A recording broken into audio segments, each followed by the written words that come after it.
Just to be clear, I have no hopes of packing full-scale dirt and water with a truck that's like 1,000 times too light for the job. But realities like that have nothing to do with how much fun a miler can have trying to do something. It's been raining pretty much constantly since I got the Ford F-150. That gave me some time to think of something to put behind it.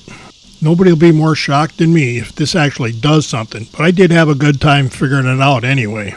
I actually did drive the F-150 around the track for a while just to see if it would actually do something, and of course it didn't. Now the Ford is a rock crawler, so the transmission's all about power, nothing about speed. And yeah, that was wide open. Of course, speed doesn't do anything in packing other than tick off the flagman that may not have recognized your excellence in driving the week before. Then one day while watching it rain, I realized that I had a set of tires for my rat rod that didn't work like I expected. I also had a 3D printer, and I saw that you can get a trailer hitch that fit my truck. I used this 1024 threaded rod because I got tired of looking for weld rod that I could thread on my own. I had to re-thread the 3mm hole in the trailer tongue, but that worked fine. Besides, we've already established that I have 0 speed and not nearly enough weight, so strength isn't an issue here. I used a piece of 5mm rod for the axle and then 3D printed out some spacers just big enough to keep the wheels apart a little bit. All that accidental spacing worked out that this whole rig is just a little bit wider than the truck itself is. I also did the designing of all these parts for the 3D printer on the fly.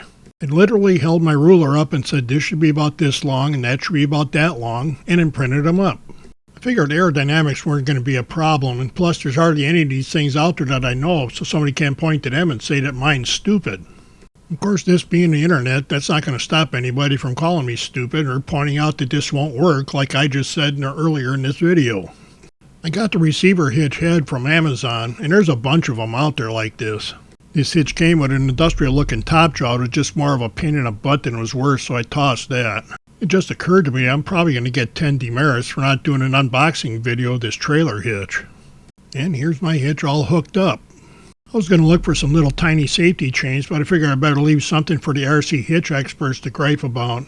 As you'll see, that despite my stupidity, it works, and they're not going to be happy about that.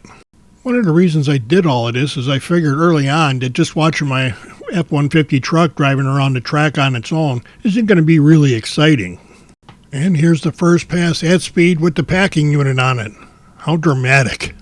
I thought maybe a change of direction would help, but no, that's not a whole lot more exciting either. Some of the camera angles do prove that a Ford pickup truck should be pulling something. Maybe having a purpose like this makes the truck itself feel a little better. And this shot is to show you that I did actually use 2 cameras to make this video, though right now I can't exactly figure why. The good news here is that I spent a couple of days doing this. I didn't get in any trouble and didn't spend a lot of money. And we got another video out of the deal, and I also didn't unbox anything again. And there's a couple of minutes of our lives that we have to worry about getting back again.